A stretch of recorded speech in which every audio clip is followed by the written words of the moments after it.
नमस्कार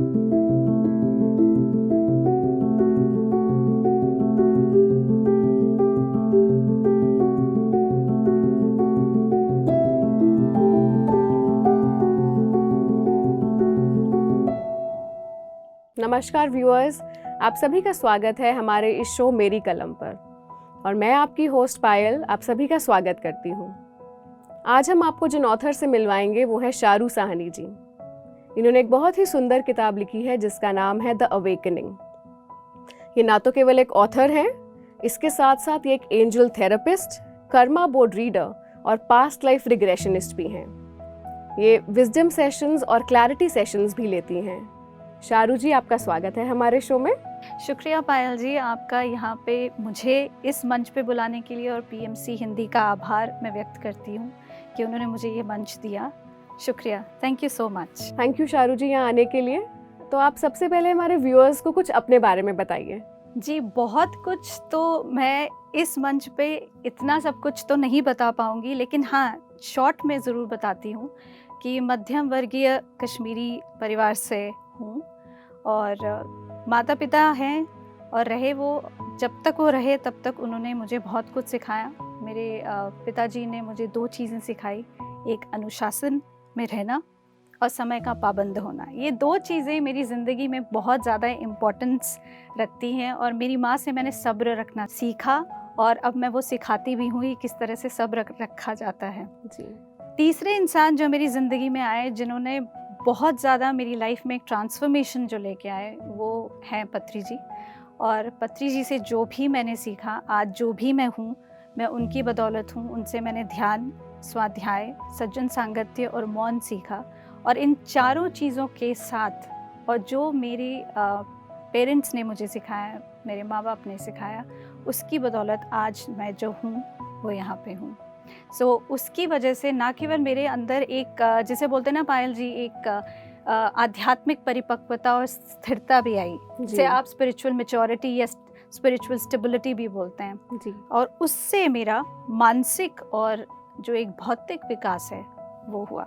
ये बहुत शॉर्ट में आपको मैंने अपनी बहुत ही सुंदर था शारू जी, क्योंकि आजकल पेशेंस की भी बहुत ज़रूरत है और एक स्पिरिचुअल मैच्योरिटी की भी बहुत ज़रूरत है अपनी लाइफ में इम्प्लीमेंट करने के लिए उसको। आई थिंक तभी हमारी लाइफ ब्यूटीफुल बनती है जी। तो आइए अब आपकी किताब के बारे में विस्तार से बात करते हैं। आपने जो ये बुक लिखी है द अवेकनिंग, एक हर किताब की एक कहानी होती है, एक जर्नी होती है। आप भी अपनी जर्नी हमारे साथ शेयर कीजिए।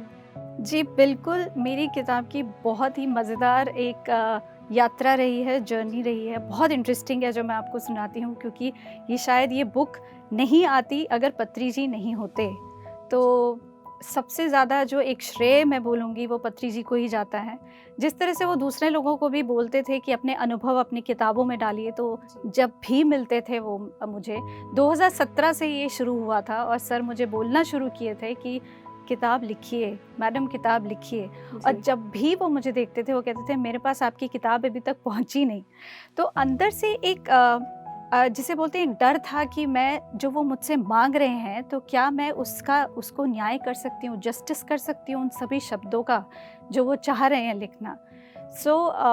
इसके बाद 2019 का टाइम था, यानी कि सितंबर 19 2019, जब पत्री जी मुझे लाइट बीइंग्स होते थे वहाँ पे हैस्ट्रो और इरांथियस, इनके साथ मुझे आकाशिक लाइब्रेरी लेके गए थे जी। और वहाँ उन्होंने मुझे आकाशिक रिकॉर्ड्स पढ़ना सिखाया था और वहीं पे मुझे उन्होंने मेरी किताब दिखाई थी। ये सब आपके ध्यान में हुआ था? बिल्कुल, ये सब कुछ जितना भी मैंने पाया है सब ध्यान से पाया है। तो ये सब ध्यान में हो रहा था और उन्होंने मुझे एक झलक दिखाई जो कि बहुत कुछ सेकंड्स के लिए थी और मुझे ये समझ में आ गया था कि मेरी किताब ब्रह्मांड में ऑलरेडी है, सिर्फ मुझे उसे फिजिकल लेवल में लाना है। बहुत सुंदर। तो काम शुरू हुआ मेरा। ये मेरे 2019 की बात थी, तो मैंने 2021 में इसके ऊपर काम करना शुरू किया और धीरे करके मुझे बहुत से मैसेजेस मिलने लगे, क्योंकि एक बहुत डर था, उस डर को मुझे ख़त्म करना था कि मैं ये किताब लिख सकती हूँ। तो उस समय मैं पशु पक्षियों से, जो दिवंगत पशु पक्षी होते थे और जो प्लांट्स जिन्हें पौधे, पेड़ पौधे, उनसे मैं बहुत ज़्यादा कम्युनिकेट करती थी, उनके साथ जुड़ती थी। तो अचानक से क्या हुआ, किसी एक दोस्त ने मुझे एक एफबी पे, फेसबुक पे एक अपनी तस्वीर भेजी साइप्रस के पेड़ के साथ। ओके। तो मैं अचानक से, मुझे ऐसा फील हुआ कि वो मुझे कुछ तो दिखा रहा है, और मैं ध्यान में बैठी और साइप्रस ट्री के साथ, वो जो पेड़ था उसके साथ मैंने कनेक्ट किया। और उन्होंने बहुत ही एक इम्पॉर्टेंट मैसेज दिया मुझे कि अपने घावों को नहीं देखना है, अपने घावों से उठकर ऊपर देखना है, और उसके बाद तुम्हारे जो शब्द निकलेंगे तुम्हारे मुंह से, वो लोगों के लिए बहुत ही एक वार्मथ लेके आएंगे, और ये किताब बहुत ज़्यादा लोगों को दिल को छुएगी। तो ये जो साइप्रस ट्री का एक, जो पेड़ का जो एक मैसेज था, और उसके बाद ऐसे मैसेजेस मुझे बहुत मास्टर्स से भी मिले, तो मैंने शुरू किया। और जब शुरू किया तो लिखना चालू हुआ। अब क्या हुआ कि मेरे पास हमेशा एंजल्स का कनेक्शन हमेशा रहता था, तो नंबर 7 और नंबर 9 हमेशा होता था। तो ये जो साइप्रस ट्री का भी जो मैं बोल रही हूँ कनेक्शन या कम्युनिकेशन हुआ, वो भी मेरा 25 तारीख को हुआ, दैट वाज 25 ऑफ मई को। और इसके बाद लिखना शुरू किया। 25 नवंबर को ही मैं पिरामिड वैली गई पत्री जी के पास अपनी किताब का पहला मैन्यूस्क्रिप्ट लेके, और वहाँ पे पत्री जी की तबीयत बहुत नासाज थी और अलाउड नहीं था कि उनसे मिलना है, लेकिन एक अंदर से एक फीलिंग थी। 25 नवंबर को पहुँची और एंजल्स ने कहा आज ही के आज पत्री जी से मिल के उनको मैन्यूस्क्रिप्ट दिखाना है। और जैसे ही वहाँ पहुँची तो वहाँ सभी लोगों ने मुझे बहुत ज़्यादा डिस्करेज किया एक तरह से, और ये बोला कि उनकी तबीयत नासाज है तो आप उनसे मिल नहीं पाएंगी, तो आप एक काम कीजिए, मैन्यूस्क्रिप्ट छोड़ दीजिए, और मे बी आपके पास बाद में पत्री जी का मैसेज कोई आए तो आए। तो मैंने कहा नहीं, मैं यहीं ध्यान करूँगी जी, और मैं उनका इंतज़ार करूँगी, मुझे पता है वो कमरे से बाहर निकल के आएंगे। 1 घंटा हुआ, 2 घंटा हुआ, मैं वहीं बैठ के ध्यान कर रही थी। 2-2.5 घंटे के बाद पत्री जी को आते हुए बाहर किसी ने देखा, और मुझे उन्होंने बताया कि पत्री जी यहाँ पे हैं। और जैसे ही वो आए, वो जैसे उनकी एक मुस्कुराहट होती है, बीमार थे लेकिन मुस्कुराहट थी उनके चेहरे पे, एक तेज था, और उन्होंने आते ही सबसे पहले बोला मुझे किताब कहाँ है। और तब मैंने उनको मैन्यूस्क्रिप्ट दिया, और मैन्यूस्क्रिप्ट उन्होंने, आप नहीं मानेंगे इस चीज़ को, लेकिन लोग सोच ही नहीं रहे थे कि वो किताब पढ़ेंगे भी, देखेंगे भी, लेकिन उन्होंने किताब का मैन्यूस्क्रिप्ट उसी दिन फिनिश भी किया, और अपना खुद का एक संदेश जो किताब में उन्होंने लिखना था व्यूअर्स के लिए या रीडर्स के लिए, वो भी लिखा। तो ये सब चीज़ें 25 नवंबर को हुई। फिर 7 नवंबर था, यानी कि 7 जैसे 5 + 2 7 नंबर एंजल्स का फिर हुआ जी। मेरी किताब जो थी उसका कवर पेज आना था, और कवर पेज में क्या हुआ था कि समझ नहीं आ रहा था कि कवर पेज कैसे लेकर आए जी। तो कवर पेज की एक बहुत इंटरेस्टिंग स्टोरी हुई। पल्लवी जी जिन्होंने ये पब्लिश की है मेरी बुक, हम लोग बैठते थे, बात करते थे, बहुत अच्छे से उनकी टीम समझ रही थी कि मुझे क्या चाहिए, लेकिन मैं बयान नहीं कर पा रही थी, क्योंकि मुझे जो आकाशिक लाइब्रेरी में दिखाया गया था उससे मिलता जुलता मुझे कुछ नहीं दिख रहा था। और फिर मैं फिर ध्यान में बैठी, और उसके बाद मैंने शिवा शक्ति को मैंने इन्वोक किया कि आप क्या बोलना चाह रहे हैं और किस तरीके का किताब में कवर आना चाहिए। और उन्होंने एक एक करके एक एक चीज़, एक एक कलर, एक एक उसका किस तरह से होना चाहिए, वो सब उसमें मुझे ध्यान में दिखाया, और वो मैंने सब व्यक्त किया पल्लवी जी की टीम को। और बहुत प्यारे तरीके से पल्लवी जी की टीम ने जो मेरा एक विज़न था कि मेरा ऐसा कवर पेज होना चाहिए, वैसा वो लेके आए, और आज वो बुक और किताब आपके सामने है। जी, मैं अपने सभी व्यूअर्स को ये बहुत ही सुंदर दिखाना चाहूँगी। ये जो 3rd आई का विजन बना हुआ है कवर पेज पे शारू जी की बुक पे, तो शारू जी के आपने इंट्यूटिवली कनेक्ट करा था शिवा शक्ति से, ये आपको कैसे लगा? मैं बचपन से ही शिवा शक्ति से कनेक्टेड रही हूँ, शुरू से ही, और शिवा से बहुत ज़्यादा कनेक्शन और संबंध रहता है। तो जब भी कोई भी तकलीफ़, इशू, प्रॉब्लम होता है, वो ध्यान में हमेशा होते हैं सामने। और क्योंकि अब मैं एंजल्स के साथ काम कर रही हूँ पिछले 11 सालों से, तो उसकी वजह से मेरे लाइफ में बहुत ट्रांसफॉर्मेशंस हैं, चेंजेस हैं, और शिवा की एनर्जीज़ की वजह से भी बहुत ज़्यादा चेंजेस हैं। इसलिए आज अगर आप बोलेंगे कि मैं ज़िंदगी जी रही हूँ, तो मैं बोलूँगी हाँ, क्योंकि आज इसमें मैं I want to be more alive, मैं जीना चाहती हूँ, जी रही हूँ। और आज की डेट में अगर देखेंगे तो मेरे अंदर किसी भी इंसान के लिए कोई नाराज़गी नहीं है, कोई स्पर्धा नहीं है, कोई दर्द नहीं है, कोई दुख नहीं है, ऐसा कुछ नहीं है किसी के साथ। तो ऐसा कोई नहीं है जिससे आप नफरत करती हैं या हेट करती हैं या आप कहीं मुझे ये पसंद नहीं है? पहले थे, बहुत लोग थे जी। बचपन से ही, अगर आप सोचेंगे तो बचपन से लेकर अभी तक थे। लेकिन जैसे जैसे ध्यान में आई, जैसे जैसे पत्री जी के सानिध्य में चीज़ों को समझा, वैसे वैसे ये चीज़ें छूटती चली गई। तो आज किसी के साथ कोई स्पर्धा, कोई जिसे एक ईर्ष्या या जिसे कहते हैं कि किसी से अपसेट नहीं हो, नाराज़ नहीं हो किसी से।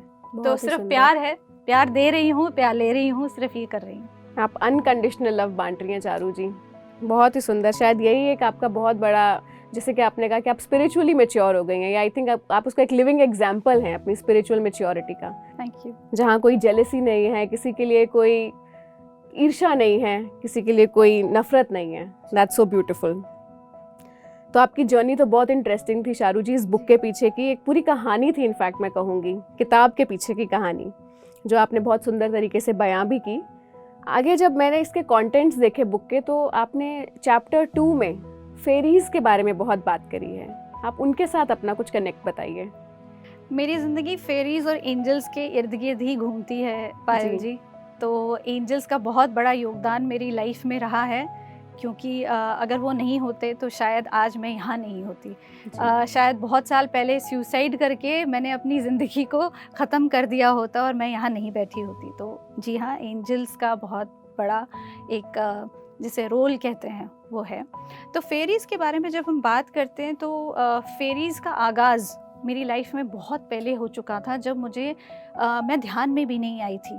यानी कि ध्यान में मैं 2011 में अगर आई तो 2009 से मेरी लाइफ में ऐसा होने लगा था कि मुझे ऑब्स दिखते थे गोल्डन कलर की आईज के, मेरे बाएं आँख के बाईं तरफ। ओके। तो मुझे बहुत ज़्यादा एक ऊर्जा के गोले नज़र आते थे, और क्योंकि उस समय इन सब चीज़ों का कुछ भी इल्म नहीं था तो मैं समझ नहीं पाती थी कि ये क्या है और ये कहाँ से आ रहा है। तो डॉक्टर्स के पास जाती थी कि ये क्या है, इसको ट्रीटमेंट चाहिए। आपको लगता होगा कोई आंखों की बीमारी हो गई है क्या, कि मुझे कुछ कुछ दिखने लग गया है? एग्जैक्टली। और एक्चुअली गोले दिखते थे गोल्डन कलर के, तो नहीं समझ में आता था कि शायद लगता था कि कुछ यहीं पे मेरे आंखों के पर्दे में कुछ हो रहा है। तो डॉक्टर्स ने मना किया, डॉक्टर्स ने कहा ऐसा कुछ भी नहीं है, आंखें वीक हैं, वेन्स वीक हैं, बट ऐसा कुछ नहीं है। और धीरे धीरे जब ये 2011 में ध्यान की मेरी यात्रा शुरू हुई, दैट वाज द टाइम जब फेरीज यानी परियों ने एक्चुअली अपने आप को मुझे दिखाना शुरू किया, और बहुत स्कैंटी वे में, मतलब कि बहुत कम, लेकिन वो आती थी और मुझे ऐसा दिखता था। तो मैं अपने परिवारजनों से पूछती थी कि आपको कुछ दिख रहा है क्या, तो वो हमेशा मना कर देते थे कि ऐसा कुछ भी नहीं है। तो ये आपको चलते फिरते दिखता था चारू जी, या ध्यान में दिखता था? नहीं, ध्यान में तो एक कनेक्शन अलग ही होता था, बट वो चलते फिरते भी मुझे वो अपनी एक इमेज दिखा देते थे, एक छोटी सी, या घूम रहे हैं या कुछ भी बात कर रहे हैं तो सुनाई देना शुरू हो गया था मुझे कि वो कुछ भी विस्पर कर रहे हैं, और बहुत हल्का विस्पर होता था वो। तो मुझे ऐसा लगने लग गया था कि ओ बाप रे, ये क्या है जो मैं सुन रही हूँ और जो कोई और नहीं सुन पा रहा है, या मैं देख रही हूँ और कोई नहीं देख पा रहा। तो ऐसे ही आगाज़ जो हुआ फेरीज़ का। फेरीज़ के बाद मेरा एंजल्स के साथ बहुत ही घना एक कनेक्ट हुआ, और वो हुआ था पिरामिड वैली में। दैट वाज इन 2012, जब मैं वहाँ पे 2 साल जो था GCSS जो है कनेक्ट करने गई थी। वहाँ पे global Congress of spiritual society and sciences होता था, तो वहाँ पे मैं जाती थी। वहाँ पे मैं मास्टर्स से मिली, जैसे कि doctor Newton, doctor Lakshmi, then Kaya and Christian Muller. इन लोगों से मिलके और पत्री जी से चीज़ों को डिस्कस किया कि एंजल्स क्या होते हैं जी। तब उन्होंने समझाया कि वो क्या होते हैं। तो मैंने उनसे पूछा क्या मुझे अपनी यात्रा ये शुरू करनी चाहिए उनके साथ, क्या मुझे इन चीज़ों में पढ़ना चाहिए। तब पत्री जी ने कहा ध्यान करो, तुम्हें आंसर उसी में मिलेगा और उत्तर उसी में मिलेगा। और जब मुझे उत्तर के लिए बैठी तो ऑब्वियसली वहाँ हामी मुझे भरनी थी, और मैं एंजल्स के साथ एक हो गई। तो आपके साथ ये एकदम से ही हो गया, जैसे ही आप ध्यान में बैठे आपका कनेक्शन बहुत अच्छा बन गया। जी। तो इस किताब में आपने जो है उनके बारे में क्या जिक्र किया है? एंजल्स के बारे में बहुत कुछ तो मैं नहीं लिख पाई, क्योंकि ये एंजल्स के लिए डेडिकेटेड बुक नहीं है, ये सिर्फ मेरी एक जर्नी है जिसके थ्रू आप सभी लोगों को ये पता चलेगा कि मैं एंजल्स के साथ कैसे कनेक्ट हुई, या मेरी लाइफ में जितनी भी इश्यूज थे, प्रॉब्लम्स थे, वो कैसे मैंने उनको डील किया, ओवरकम किया, उनके ऊपर विजय पाई। तो ये इस किताब में है। तो एंजल्स के बारे में बहुत कुछ तो नहीं है, लेकिन सब कुछ भी है जी, क्योंकि कहीं ना कहीं उन्होंने आपको गाइड तो किया ही है। उन्होंने हर कदम पे मुझे गाइड किया है जी। कहीं ना कहीं नहीं। मेरे पूरे 11 साल की जर्नी अगर मैं डेडिकेट करूंगी तो पत्री जी और एंजल्स को ही करूंगी। जी, बहुत सुंदर। तो एंजल्स और स्पिरिट गाइड्स, क्या इनमें कुछ फर्क होता है या ये एक ही बात है?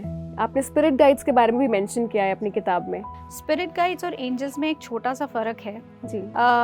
दोनों ही गाइड करते हैं आपको, लेकिन जो स्पिरिट गाइड्स होते हैं वो होते हैं जिन्होंने इधर पृथ्वी पे आके जन्म लिया है जी। और उसके बाद वो जन्म लेने के बाद जब अपनी फिजिकल बॉडी को छोड़ते हैं वो आपके गाइड्स बनते हैं। लेकिन एंजल्स जो होते हैं वो जन्म नहीं लेते, वो ऊर्जा खाली एक ऊर्जा के गोले होते हैं, या एक शक्ति होती है, एक दिव्य शक्तियाँ जिसे आप बोलते हैं। लेकिन जो स्पिरिट गाइड्स होते हैं वो दिव्य आत्माएं होती हैं। तो इन दोनों में इतना सा फ़र्क है, बस सिर्फ 2 आर्केंजल्स हैं जिन्होंने इस धरती पर जन्म लिया। एक वो थे आर्केंजल मेटाट्रॉन, जिन्होंने प्रॉफिट इनोक की उसमें रूप में जन्म लिया था, और आर्केंजल सेंडोल्फिन रहे जिन्होंने एक प्रॉफिट एलाइजा के रूप में जन्म लिया। इन दोनों के अलावा और कोई आर्केंजल्स नहीं हैं जिन्होंने पृथ्वी पे जन्म लिया होगा। तो जहाँ तक स्पिरिट गाइड्स का सवाल है, स्पिरिट गाइड्स में एक तो आते हैं आपके दिवंगत आत्माएं और एक आते हैं एनिमल स्पिरिट गाइड्स। तो वो दोनों ही जो होते हैं वो आपको चूज करते हैं आपकी एवोल्यूशन के अकॉर्डिंग। वो हमें चूज करते हैं? जी, हम चूज नहीं करते हैं उनको। जी। हम अगर ये बोलें कि नहीं आप आ जाइए, आप हमें गाइड कीजिए, वो पहले ये देखते हैं कि आपका एवोल्यूशन का लेवल क्या है, आप किस तरीके से कनेक्ट कर रहे हैं उनकी तरफ, और किस चीज़ में किस जगह पे आपको हीलिंग की आवश्यकता है। तो उस तरीके से आपके पास वो आएंगे। तो सबसे पहले जो उन्होंने मेरा स्पिरिट गाइड्स रहे वो मेरे नाना जी, that is my maternal grandfather, वो रहे। तब तक रहे जब तक मेरे डैड की डेथ नहीं हुई 2019। उसके बाद मेरे डैड ने वो भार संभाला और वो मेरे अब स्पिरिट गाइड हैं। उसी तरीके से एनिमल स्पिरिट गाइड्स जो हैं वो भी आपको चुनते हैं, हम उनको नहीं चुनते। तो जो एनिमल स्पिरिट गाइड्स होते हैं वो आपको बताते हैं आपकी किस जगह पे कहाँ पे क्या प्रॉब्लम है, वीकनेस क्या है, जिसको स्ट्रेंथ में बदलते हैं। तो वो आपके ऊपर नहीं है कि वो कौन आपके पास आ रहा है, वो सब उनके ऊपर है कि वो कैसे हमारा मार्गदर्शन करेंगे और हमारी हेल्प करेंगे, ये सब वही डिसाइड करते हैं। बिल्कुल। चारू जी, आपने बात करी है डिटॉक्सिफिकेशन की। एक हम फिजिकल लेवल का डिटॉक्स तो जानते हैं, बट क्या इमोशनल और स्पिरिचुअल डिटॉक्स भी होता है? बिल्कुल होता है, बिल्कुल होता है। जब हम बात करते हैं फिजिकल और इमोशनल, दोनों ही इंटरकनेक्टेड हैं। तो मैंने अपनी किताब में ये जिक्र किया है विषाक्तीकरण का। तो ये मैंने एंजल्स से बहुत ज़्यादा सीखा, क्योंकि जब मेरी शुरुआत एंजल्स के साथ हुई तो सबसे पहले उनको एक प्यूरिफिकेशन करना था मेरे अंदर का, चाहे वो फिज़िकल हो, मेंटल हो या इमोशनल हो। तो सबसे पहले उन्होंने फ़िज़िकल को उठाया, क्योंकि मेरे अंदर बहुत सी बीमारियां थीं, बहुत ज़्यादा परेशान रहती थी, टेंशन, एंग्जाइटी, डिप्रेशन, ये सब चीज़ें थी, एंगर, हेट्रेड, ये सब चीज़ें थी। और फिज़िकली अगर आप बोलेंगे तो वो मैनिफेस्ट हो रही थी बीमारियों के रूप में, जैसे जो ओवेरियन कैंसर या यूट्रस में प्रॉब्लम्स, देन आपका माइग्रेन का इशू। सो ये सब जितनी भी चीज़ें थी वो सब मेरे को फिज़िकल मैनिफेस्टेशन बीमारियों का हो रहा था मेरे इमोशंस की वजह से। तो जब एंजल्स ने वो आए तो उन्होंने मुझे क्या चीज़ खानी है, क्या चीज़ नहीं खानी, सबसे पहले तो उन्होंने ये कहा। सबसे पहले उनका जो आगाज़ था, जब आए तो उन्होंने मुझे ऊर्जा युक्त पानी पीना सिखाया। और क्योंकि मैं ऑलरेडी PSSM से कनेक्टेड थी तो मुझे ये पता था कि फुल मून पे अगर हम एनर्जाइज वाटर पीते हैं और ध्यान के द्वारा उसमें इंटेंशन डालते हैं तो बहुत सी चीज़ें, बहुत सी बीमारियां आपकी निकल जाती हैं, अगर वो पानी इंटेंशन बेस्ड वाटर अगर हम पीते हैं। चारू जी, यहाँ पे आपको एक सेकंड इंटरप्ट करूँगी। आप हमारे व्यूअर्स को भी बताइए कि पानी को किस तरह से एनर्जाइज करते हैं ताकि वो भी अपने आप को हील कर पाएँ। जी बिल्कुल। तो पायल जी, यूजुअली क्या होता है कि हम लोग प्लास्टिक बॉटल्स लेते हैं या जी। कुछ ऐसा लेते हैं, वो नहीं लेना है। बिल्कुल एक क्लियर ग्लास का एक जार या पानी का ग्लास लेना है, और जब आप पानी उसमें भर रहे हैं तो एक इंटेंशन उसमें डालना है कि ये पानी जो आप अगले दिन पीना चाहते हैं वो किस वजह से पीना चाहते हैं। क्या वो हेल्थ के लिए है, क्या वो किसी और गोल के लिए है जो आप रखना चाहते हैं। बट यूजुअली हम लोग फिजिकल हेल्थ के लिए ही करते हैं, ताकि आपका पूरा अंदर से प्यूरिफिकेशन हो उस पानी से। जब हमने इंटेंशन रख दिया तो उसके बाद आप बाहर जाएं जब फुल मून और न्यू मून हो, दोनों टाइम पे, पूर्णमासी के टाइम पे, एक दिन पहले, एक दिन बाद और फुल मून के दिन आप ये पानी बाहर रखें, और जो मून एनर्जी है उनको रिक्वेस्ट करें कि वो जो एनर्जी उनके द्वारा दे रही हैं वो उस पानी में भी आ जाए। और उसके बाद उसे ढक के रख दीजिए, और ढकने के बाद अगले दिन सुबह खाली पेट उस पानी को पीजिए और अपने परिवारजनों को भी पिलाइए।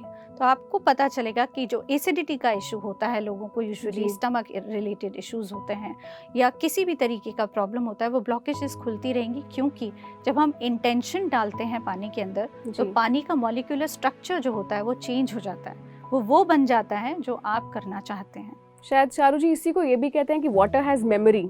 यस, इसको एब्सोल्युटली जी, वाटर हैज मेमोरी। जी। तो ये तो बहुत ही सुंदर बात बताई शारू जी आपने हमारे व्यूअर्स को कि आप डिटॉक्स करके आपने खुद को हील कैसे किया। तो हमारी बॉडी में बेसिकली एक शक्ति तो है ही, बट शायद हम ही अवेयर नहीं होते उसके बारे में। जी। और आपने इमोशनल और स्पिरिचुअल लेवल पे उसको कैसे किया, ये तो आपके फिजिकल की बात थी। इमोशंस भी आपके इससे क्लियर होते गए? उससे पहले दो चीज़ें और पत्री जी से जो मैंने सीखी, जो मैं आप लोगों को बताऊंगी, जिससे फिजिकल मेरा डिटॉक्सिफिकेशन हुआ, that was mindful cooking and mindful eating. जी। तो ये दो चीज़ें मुझे पत्री जी से सीखने को मिली, क्योंकि यूजुअली क्या करते हैं हम लोग, खाना तो बनाते थे, हमेशा ही खाना बनाते हैं हम लोग, लेकिन हम कम्प्लीटली माइंडफुल नहीं होते कि हम खाना बना कैसे रहे हैं। तो जब तक हम उस खाने में अपनी एनर्जीज़ नहीं डाल लेते और वो एनर्जीज़ एक प्यार का इमोशन ना हो, तब तक वो खाना स्वादिष्ट नहीं बनता।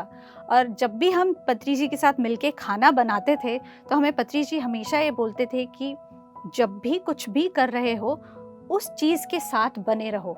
जैसे अगर हम आलू काट रहे हैं तो हमें आलू के साथ बनना है और अपना प्यार उस आलू को काटते हुए देना है। जी। तब बनती है एक स्वादिष्ट विधि, या इंग्रेडिएंट्स डलते हैं उसमें, और एक स्वादिष्ट भोजन बनता है, तैयार होता है, और उसका स्वाद ही अलग होता है। तो अगर आप लंगर जाएंगे खाने के लिए कभी गुरुद्वारे में, तो अगर आप देखेंगे वहाँ की सब्ज़ी, अगर बैंगन की सब्ज़ी भी हो जो लोगों को इतनी पसंद नहीं होती है, लेकिन जब वो खाएंगे तो उसमें जो स्वाद होता है वो उस प्यार का स्वाद होता है, क्योंकि वो पूरा टाइम भगवान के मंत्र में लीन होते हैं जब वो खाना पका रहे होते हैं। ये तो था माइंडफुल कुकिंग। और माइंडफुल ईटिंग भी ये था कि कितना, पत्री जी ने कहा, कितना खाना चाहिए एक ध्यानी को। जी। हमेशा पेट भर के नहीं खाना है, 80% खाओ, 20% छोड़ दो पेट को खाली। जी।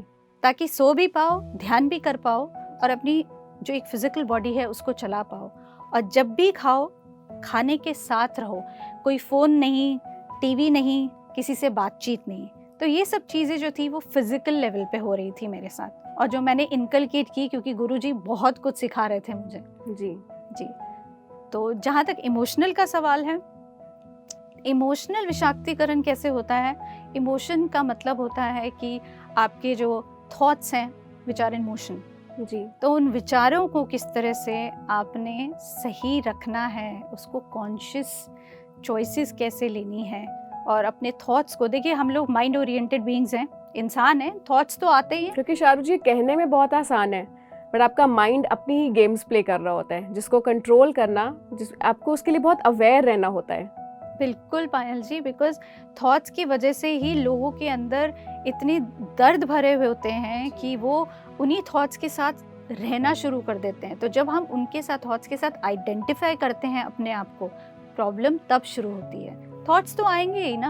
आप अभी बैठे हैं, आपको भी थोड़े बहुत थॉट्स आ रहे हैं, मैं बैठी हूँ, मेरे पास भी थॉट्स आ रहे हैं, लेकिन उन थॉट्स के साथ आप कर क्या रहे हैं, उन विचारों के साथ कर क्या रहे हैं? क्या उनको सकारात्मक दिशा दे रहे हैं या नकारात्मक?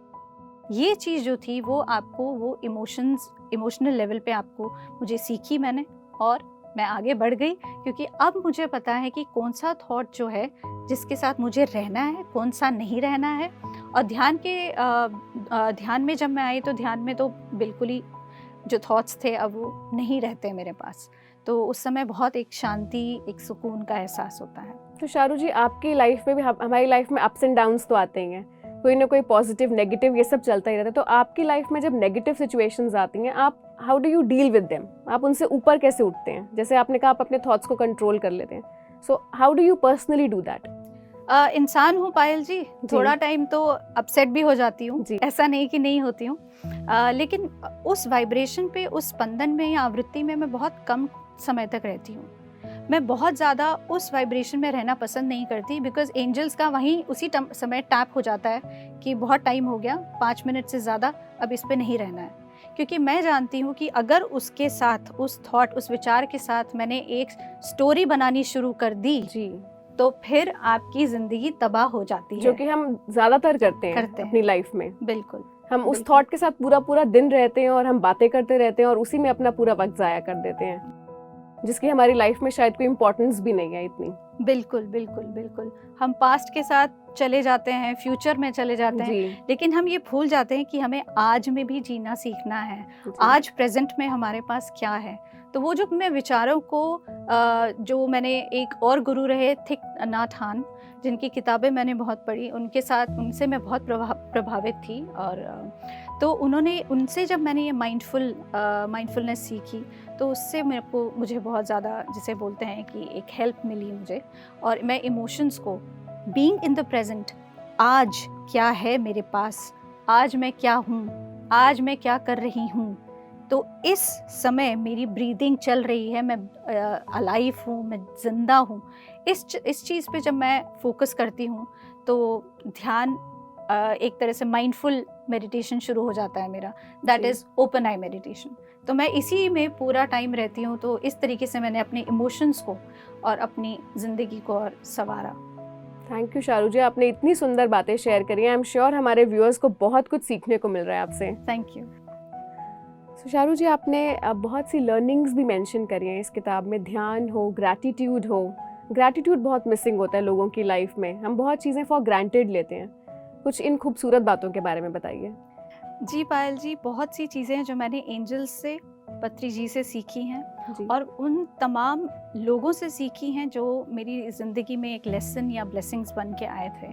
तो उनमें से कुछ लर्निंग्स हैं जो मैंने इस किताब में मेंशन की हैं, जिसमें सबसे बड़ी चीज़ जो थी वो ग्रैटिट्यूड है, जो मैंने सीखी, जो आप कह रहे हैं लोगों में मिसिंग होती है। बिल्कुल। और मैंने भी ये चीज़ सीखी कि पहले मैं क्या करती थी, मंदिर जाती थी और वहाँ पे उनसे मांगा करती थी कि मुझे ये चाहिए, मुझे ये दे दीजिए, मेरी लाइफ में ऐसा क्यों है, मैं इस तरह से क्यों है मेरी ज़िंदगी, तो मुझे ये दीजिए, मुझे वो दीजिए। तो जब ध्यान आया और पत्री जी के साथ मैं बैठी और एंजल्स ने मुझे ग्रैटिट्यूड का मतलब सिखाया, दैट वाज द टाइम जब बिल्कुल ट्रांसफॉर्मेशन हुआ। और मैं 24 घंटे कॉन्शियसली ये समझने की कोशिश कर रही थी कि ग्रैटिट्यूड मेरी ज़िंदगी में कब होना चाहिए, और फिर 24 घंटे में उस ग्रैटिट्यूड की वाइब्रेशन में रही। तो पानी पीती थी तो शुक्रिया, खाना खाती थी तो शुक्रिया, किसी से मिलना तो शुक्रिया, कुछ आता था तो शुक्रिया। तो ये जो शुक्रान का एक वाइब्रेशन है, अगर आप अपनी ज़िंदगी में 24 घंटे रखेंगे तो नथिंग लाइक इट कि आप कोई भी चीज़ मैनिफेस्ट नहीं कर सकते। Everything starts getting manifested. जी, बाकी ग्रैटिट्यूड के अलावा बहुत सी चीज़ें हैं जो उसमें मैंने कर्म के बारे में लिखा है।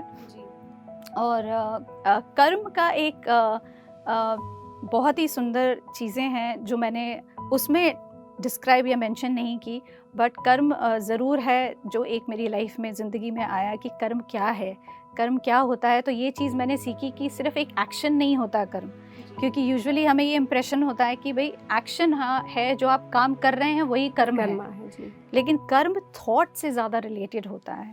तो जब हमें ये समझ में आती है कि जो आप सोच रहे हैं, जो आप बोल रहे हैं, जो आप कह रहे हैं, जो आप कर रहे हैं, वो भी आपके लिए कर्म लेके आता है जी। तो जब ये समझ में आया तो मैं कॉन्शियस चॉइसेस और डिसीजन लेती थी कि अब मुझे कौन सा कर्म करना है और कैसा करना है।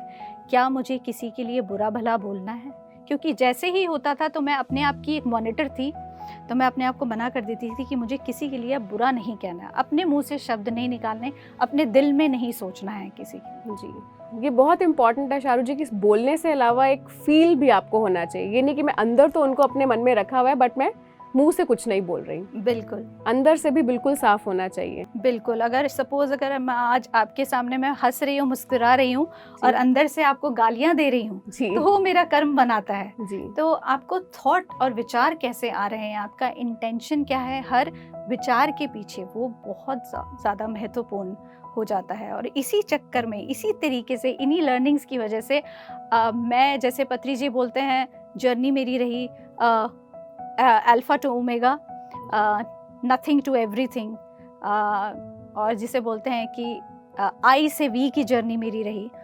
तो ये सब चीज़ें जो लर्निंग्स हैं वो आप इस किताब में पढ़ेंगे और आशा करती हूँ आप लोगों को ये सब चीज़ें अच्छी लगेंगी। जी शारू जी, आपने अहम ब्रह्मास्मि के बारे में भी लिखा है, उसके बारे में आप क्या बताना चाहेंगे? अहम ब्रह्मास्मि जिसे बोलते हैं, पत्री जी से मैंने चीज़ें सीखी और मुझे अपनी यात्रा से एंजल्स के थ्रू और पत्री जी के थ्रू समझ में आया कि it is not just restricted to I am. जी, it is actually all that I am, यानी कि मैं हूँ, मेरे अंदर सब कुछ मौजूद है, मुझे और किसी के ऊपर निर्भर होने की ज़रूरत नहीं है। मैं उस एक यूनिवर्स, एक ब्रह्मांड का एक स्पेक्ट जो होता है, एक छोटा सा वो एनर्जी का वो जो अंश होता है वो मेरे अंदर है, और उस सोर्स का एक अंश मेरे अंदर है और मैं ही वो सोर्स हूँ, और क्योंकि मेरे अंदर वो अंश है। तो ये चीज़ मैंने अहम ब्रह्मास्मि में सीखी और मैंने लिखी। बहुत सुंदर शारू जी, आपसे बात कर कर मुझे बहुत अच्छा लग रहा है और आशा करती हूँ हमारे व्यूअर्स भी आपसे आज बहुत कुछ सीख के जाएंगे। धन्यवाद शारू जी आपका हमारे शो पर आने के लिए, अपना समय निकाल कर। शुक्रिया, शुक्रिया पायल जी, आपकी मुस्कान हमेशा बनी रहे और लोगों की भी मुस्कान हमेशा पीएमसी हिंदी के साथ बनी रहे और वो लोग जुड़े रहें। थैंक यू सो मच शारू जी। तो आज हम सब ने जाना शारू साहनी जी से बहुत खूबसूरत बातों को। उन्होंने बताया हमें माइंडफुल कुकिंग के बारे में, माइंडफुल ईटिंग के बारे में, और अपने जीवन में शुक्राना का भाव ज़रूर रखिए। अपने कर्मास का ध्यान दीजिए क्योंकि वो सिर्फ एक्शन नहीं है बल्कि आपके थॉट से रिलेटेड हैं। बने रहिए हमारे साथ पीएमसी हिंदी पर। मिलेंगे अगले एपिसोड में। धन्यवाद।